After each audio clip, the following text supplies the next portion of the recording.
Okay, today class la enna topic paaka porom appadina brief account of evolution. About 2000 million years ago the first cellular forms of the life appeared on the earth. idella nama munadiye paathom. The mechanism how non-cellular aggregate of a giant macromolecule could evolve into the cells with the membranous envelope is not known. அதாவது ஒபாரினும் ஹால்டேனும் சேர்ந்து ஒரு தியரியை சொன்னாங்க. என்னது? Chemical எவல்யூஷனை பத்தி. அத Miller வந்து ஒரு எக்ஸ்பெரிமெண்ட், லேப் எக்ஸ்பெரிமெண்ட் மூலமா செஞ்சு காமிச்சாரு. அதாவது நான் லிவிங் ஆர்கானிக் கெமிக்கல்ஸ் மாலிகூல்ஸ் மூலமா முதல்ல உருவானுச்சு ஆர்கானிக் மாலிகூல்ஸ். அந்த ஆர்கானிக் மாலிகூல்ஸ் அப்படிங்கிறது என்னது? புரோட்டீனா இருக்கலாம், இல்ல ஆர்என்ஏவா இருக்கலாம், ஏதோ. இது எல்லாமே என்னன்னு சொல்லுவோம்? நான் செல்லுலார். இந்த நான் செல்லுலாரான புரோட்டீன், ஆர்என்ஏ, பாலிசாக்கரைடு இவை எல்லாமே எப்படி ஒன்னா சேர்ந்து ஒரு செல்லுலார் என்வலப்பை உருவாக்குனா அப்படிங்கிறது யாருக்குமே தெரியாது. Some of these cells had a ability to release oxygen. இவன் என்னால என்ன முடிஞ்சது? இந்த செல்லால ஆக்சிஜனை ரிலீஸ் பண்ண முடிஞ்சது. These reaction could have been similar to the light reaction in a photosynthesis, where water is split with the help of the solar energy captured and channelized by appropriate light harvesting pigments. அதாவது light harvesting பிக்மெண்ட்ஸ்னா யாரு? Chloroplast. Chloroplast என்ன பண்ணும்? வாட்டரை எடுத்துக்கிட்டு சூரிய சன்லைட்டை வச்சு அது எடுத்துக்கிட்ட வாட்டரை H2O என்ன பண்ணும்? ஆக்சிஜனா பிரிச்சு விடும். இது எங்க நடக்கும் அப்படின்னா நார்மலா போட்டோசிந்தசிஸ்ல நடக்கிற மாதிரி அந்த செல்கள்ல நடந்துச்சான். Slowly single celled organisation become multi cellular life ஃபார்ம்ஸா மாறுச்சு. By the time 500 million years invertebrate were formed and active. அப்ப ஒரு 500 வருஷத்துக்கு வரைக்கும் ஒரு மின்வெர்டிபிரேட்டா முதுகெலும்பில்லாத உயிரினங்கள் மட்டுமே உருவாகி வாழ்ந்துட்டு இருந்தது. அதுக்கப்புறம் ஜாலஸ் ஃபிஷ் வந்தது. அது ஒரு 350 வருஷத்துக்கு முன்னாடி. அதுக்கப்புறம் millions of years ஆனுச்சு. அதுக்கு seaweed and few plants exited probably around 320 million years ago. We are told that the first organism that invaded land, அதாவது plants, they were widespread on the land when animals invaded land. அதாவது விலங்குகள் ஃபிஷஸ்ல, அதாவது fishes அதுக்கு முன்னாடி இன்வெர்டிபிரேட்டா வரைக்குமே எல்லாருமே எங்கதான் இருந்தாங்க? தண்ணிக்குள்ளதான் இருந்தாங்க. அதுக்கு அவங்க தரைக்கு, அதாவது ரெப்டைலா வெளியே வர்றதுக்கு முன்னாடியே யாரு வந்துட்டான்னு சொல்றாங்க? பிளான்ஸ் தண்ணியில இருந்து தரையில வளர ஆரம்பிச்சிருச்சு. Fish with stout and strong fins could move on a land and go back to the water. அதாவது லங் ஃபிஷ்ன்னு சொல்லக்கூடிய சில ஃபிஷ் நுரையீரல் அதன் மூலமா அதால சுவாசிக்க முடியும் காற்று. ஸோ அதனால தண்ணில இருந்து தரைக்கு அதால வர முடியும், திரும்ப தரையில இருந்து தண்ணிக்கு போக முடிஞ்சது. This was about 350 million years ago. In 1938, a fish caught in the South Africa happened to be a coelacanth, which was thought to be extinct. இந்த coelacanth அப்படின்ற அந்த ஃபிஷ் இப்ப இல்ல, அழிஞ்சிருச்சு அப்படின்னு சொல்றாங்க. These animals called lobe fins evolved. இந்த lobe ஃபின்ஸ்ன்னு சொல்லுவோம். ஃபின்ஸ்னா என்னன்னா துடுப்புகள், அதை வந்து லோப் ஃபின்ஸ்ன்னு சொல்லுவோம். அதெல்லாம் இப்ப இல்ல. The first amphibian that lived on the both land or the water. அப்புறம் ஃபிஷ்ஷுக்கு அப்புறம் ஆம்பிபியன் உருவானா. அதாவது அதுக்கு முன்னாடி ஆம்பிபியனுக்கு முன்னாடியே லங் ஃபிஷஸ் தண்ணிலையும் தரையிலையும் வாழ்ந்தா. பட் ரொம்ப நேரம் இருக்க முடியாது, கொஞ்ச நேரத்தில் உள்ள போகணும். ஆம்பிபியன்ஸ் அப்படிங்கிறவங்க ரொம்ப நேரம் தண்ணிலையும் தரையிலையும் இருக்க முடிஞ்சது.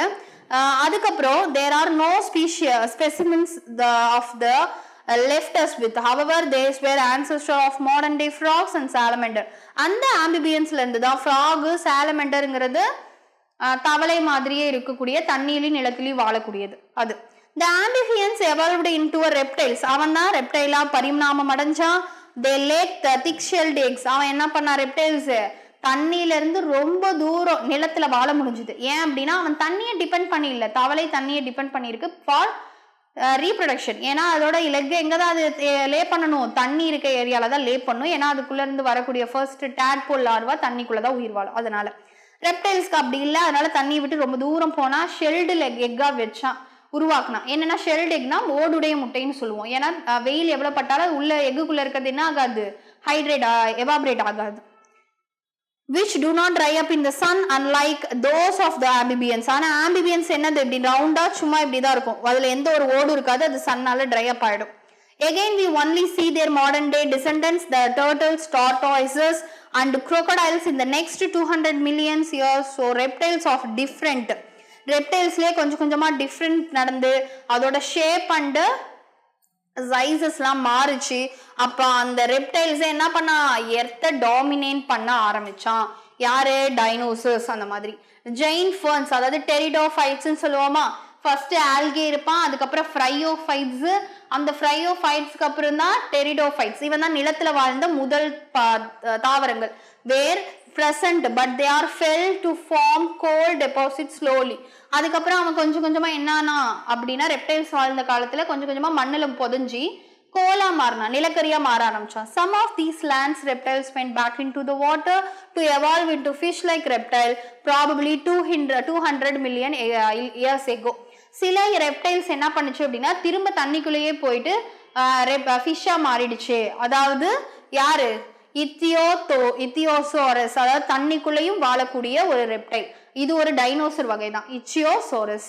The land reptile were of course the dinosaurs, the biggest form of them. இருக்கிறதுலே ரொம்ப பெருசு யாரு? டைரானோசார்ஸ் ரெக்ஸ்ன்னு சொல்லுவோம், சாரஸ் ரெக்ஸ்ன்னு சொல்லுவோம், ரெக்ஸாரஸ். அது இருக்கிறதுலே ரொம்ப பெருசா இருக்கும். கிட்டத்தட்ட எவ்வளவு ஹைட்டா? 20 அடி உயரம் இருக்கும். and had huge fearsome dagger like teeth. daggerனா நல்லா கத்தி மாதிரி, அதோட பல்லு எப்படி இருக்கும்? நல்லா வால் ஸ்வாட் மாதிரி பெருசு பெருசா இருக்கும். about 65 million ago the dinosaurs suddenly disappeared from the earth. திடீர்னு பார்த்தோம்னா என்ன ஆயிடுச்சு? டைனோசர்ஸ் எல்லாமே அழிஞ்சிடுச்சு. we do not know the true reason. some say climatic changes killed them, some say most of them evolved into birds. சில பேர் என்ன சொல்றாங்க அப்படின்னா என்ன ட்ரூ உண்மையான காரணம் என்னன்னு தெரியல, காலநிலை அதை கொன்றுச்சுன்னு சில பேர் சொல்றாங்க. சில பேர் எல்லாமே பறவைகளா உருமாறிடுச்சு அப்படின்னு சொல்றாங்க. the truth may live in between. ஒருவேளை ரெண்டுத்துக்கும் நடுவுல இருக்கலாம், எதுவா வேணாலும். small sized reptiles of this era still exist today. But சின்னதா இருக்கிற ரெப்டைல்ஸ் மட்டும் இன்ன வரைக்கும் உயிரோட இருக்கு. அதுக்கப்புறம் யாரு உருவான? the first mammals were like shrews. their fossils are small sized. இது இப்ப இல்ல, அதோட fossils தான் இருக்கு. mammals were viviparous. viviparous அப்படின்னா குட்டி போடுபவை, young oneல லே பண்ணுது.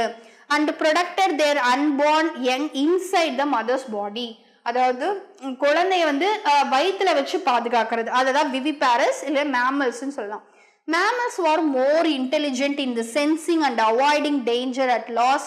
when reptiles came down, mammals took over their earth. அதுக்கப்புறம் ரெப்டைல்ஸ்க்கு அப்புறம் மேமல்ஸ் வந்தான். அதுக்கப்புறம் மேமல்ஸ் தான் இப்போ ஆட்சி செஞ்சுட்டு இருக்கான், அதாவது நம்பர் ஆஃப் அதிகமா இருக்கான் அப்படிங்கறத சொல்றாங்க. There were in South America mammals resembling horse, hippopotamus, bear, rabbit, etc. due to the continental drift. continental driftனா என்னன்னு சொல்லுவோம்? அந்த கண்டம் வந்து நகருதுன்னு சொல்லுவோம் இல்லையா, அந்த தட்டுக்கள், அந்த பிளேட், டெக்டானிக்கல் பிளேட்ஸ் நகர்றதுனால என்ன நடக்குதுன்னு சொல்றாங்க? அங்க இருக்க உயிரினங்களும் மாறுது. எப்படின்னா, ஒன்னு டெக்டானிக்கல் பிளேட்டு ஒரு கான்டினென்ட், ஒரு கண்டத்துல இருந்து ரெண்டா உடஞ்சு வேறு வேறு இடத்துக்கு போகலாம். இல்ல அப்படின்னா வேறு வேற பக்கத்துல இருக்க டெக்டானிக்கல் பிளேட்ஸ் ஒன்னா சேரலாம். இப்ப எக்ஸாம்பிள் ஆஸ்திரேலியால மட்டும்தான் கங்காரை பார்க்க முடியும். அப்ப ஆஸ்திரேலியா இப்போ நகர்ந்து வந்து நம்ம இந்தியால அந்த டெக்டானிக்கல் பிளேட்ஸ் ஒட்டிடுச்சு அப்படின்னா நம்ம இந்தியாவிலையும் சேர்த்து பார்க்க முடியும். அதை தான் இங்க கான்டினென்டல் ட்ரிஃப்ட்னு சொல்றோம். when South America joins North America, these animals were overridden by the North American fauna. Due to some continental rift, poached mammals of Australia survived because the lack of competences from other mammal.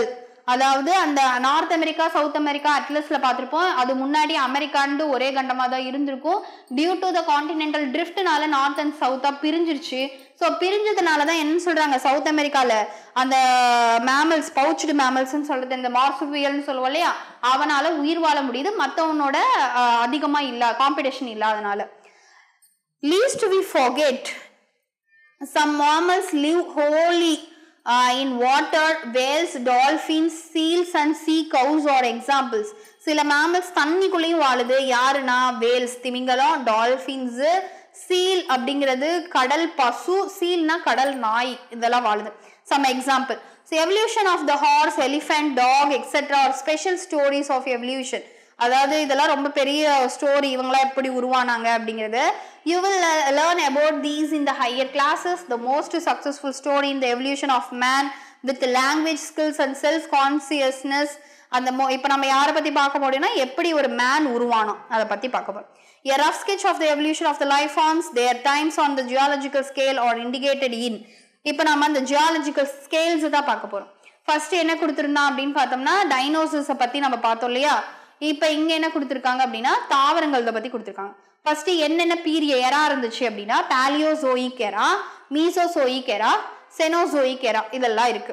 இதை எப்படி பீரியடா பிரிச்சிருக்காங்க அப்படின்னா Silurian period, Devonian, Carboniferous, Permian, Triassic, Jurassic, Cretaceous and Quaternary, Tertiary அப்படின்னு சொல்லி பிரிச்சிருக்காங்க. Cenozoic எராவை ரெண்டா பிரிச்சிருப்பா, quaternary and tertiary. இப்படி பிரிச்சிருக்கப்ப கீழே ஃபர்ஸ்ட் யாரு உருவானாவா குளோரோஃபைட் ஆன்செஸ்டர், அதாவது பச்சை நிறமுள்ள கணிகங்களை கொண்டிருக்க குளோரோஃபைட் ஆன்செஸ்டர் உருவானா. அவன்ல இருந்து யார் உருவானா அப்படின்னா அவங்கிட்ட இருந்து ட்ரக்கியோஃபைட் உருவாகிறதுக்கு முன்னாடியே இந்த பாதியிலேயே என்ன நடந்துருச்சான் இங்க போகுது, அதாவது பிரையோஃபைட்ஸ். ஸோ பிரையோஃபைட்ஸ் உருவாயிட்டான் அப்படின்னு சொல்றாங்க. அடுத்து ட்ரக்கியோஃபைட், அந்த இடத்துல இருந்து ஜோஸ்ட்ரோஃபைலம், ஆர்பனோசன் லைகோபோட்ஸ், எர்போஷியஸ் லைகோஃபோன்ஸ் உருவாரான்.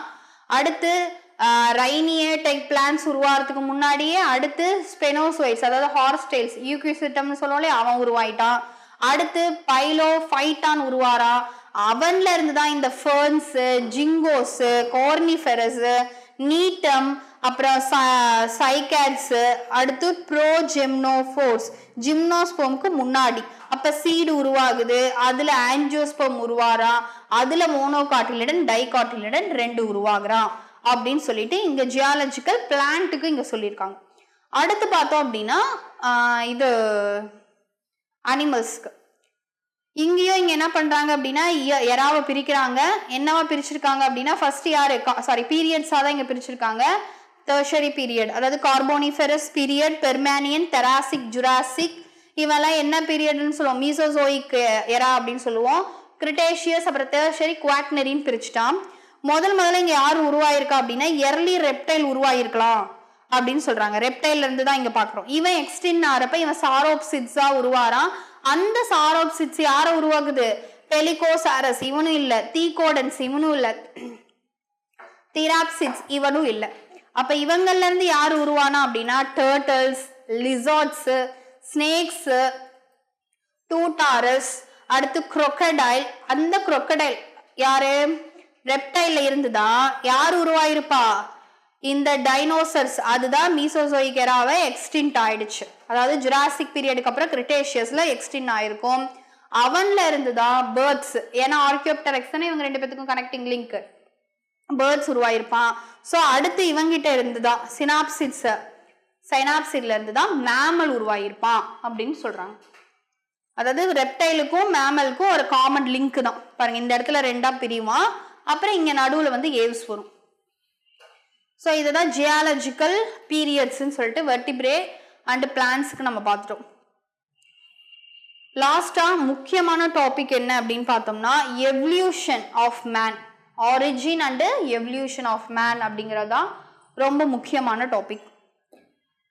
அபவுட் 15 மில்லியன் இயர்ஸ், அதாவது நம்ம உலகம் தோன்றி 4.5 பில்லியன் இயர்ஸ் எகோ ஆயிடுச்சு. உயிரினங்கள்லாம் தோன்ற 350 இந்த மாதிரி 200 இந்த மாதிரி வந்துருச்சு.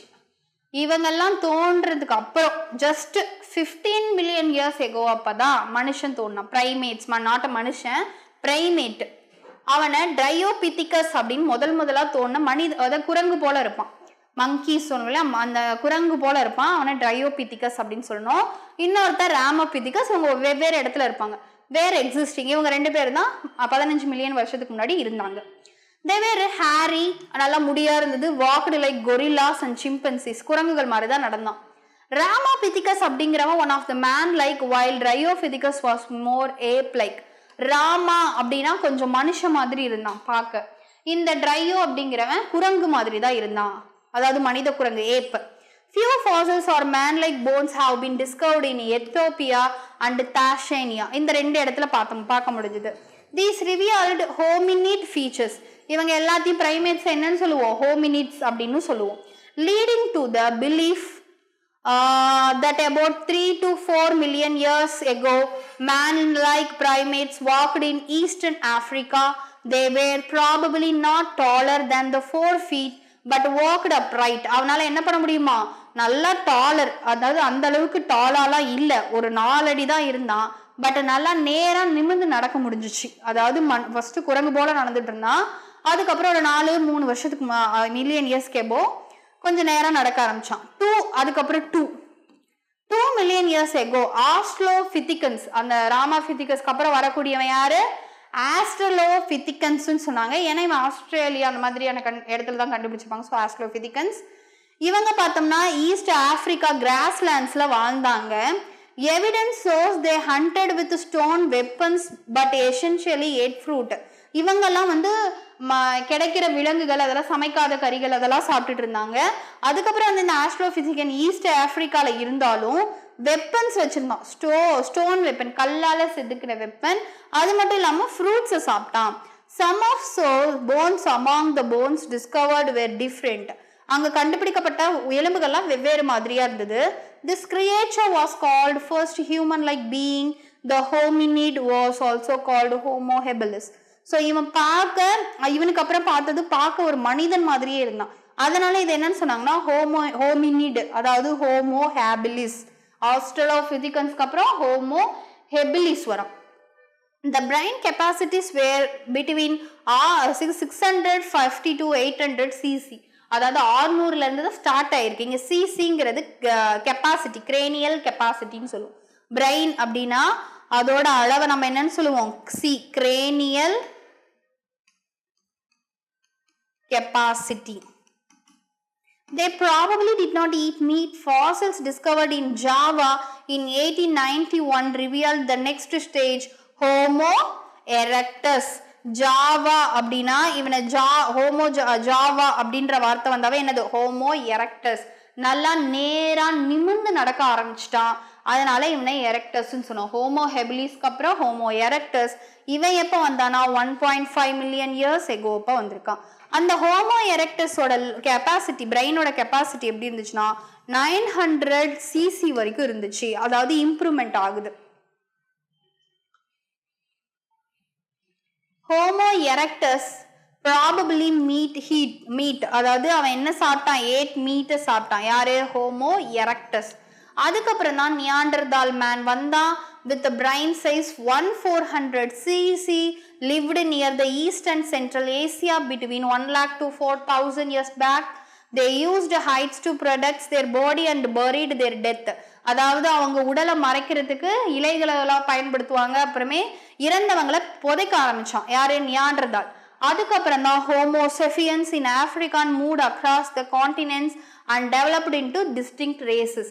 இந்த ஹோமோசெஃபியன்ஸ் தான் ஒவ்வொரு கண்டங்களா போனா அப்புறம் ஒவ்வொரு ரேசஸா இனங்களா வாழ ஆரம்பிச்சிட்டான். இந்த modern homo during ice age between 75,000 to 10,000 years ago, modern sapiens arose. Prehistoric crave art developed ago 18 years ago. அதுக்கப்புறம் இந்த ஹோமோசெஃபியன்ஸ் என்ன பண்ணா, குகையில இந்த கிரிக்கீழ வைப்பா இல்லையா, ஏதாவது ஒரு படங்கள் அந்த மாதிரிலாம் வரைஞ்சுவா இல்லையா, அதெல்லாம் ஒரு 18,000 years ago இருக்கும்.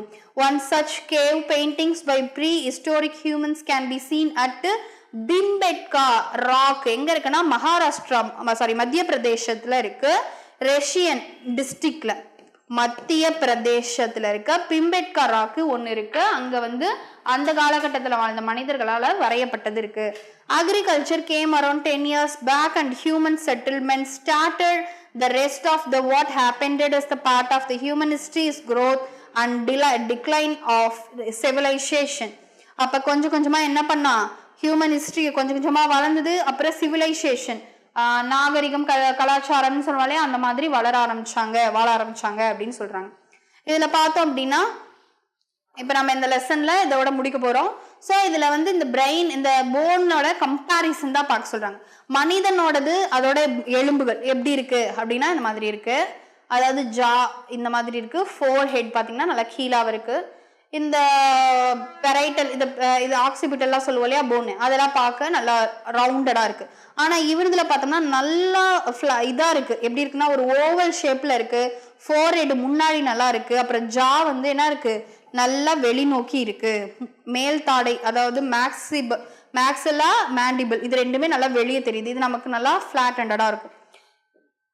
அதுக்கு அடுத்து பார்த்தோம் அப்படின்னா ஃபர்ஸ்ட் பார்த்தது சிம்பன்சி, ரெண்டாவது அடல்ட் ஹியூமன், அடுத்து சிம்பன்சியோட ஸ்கல்.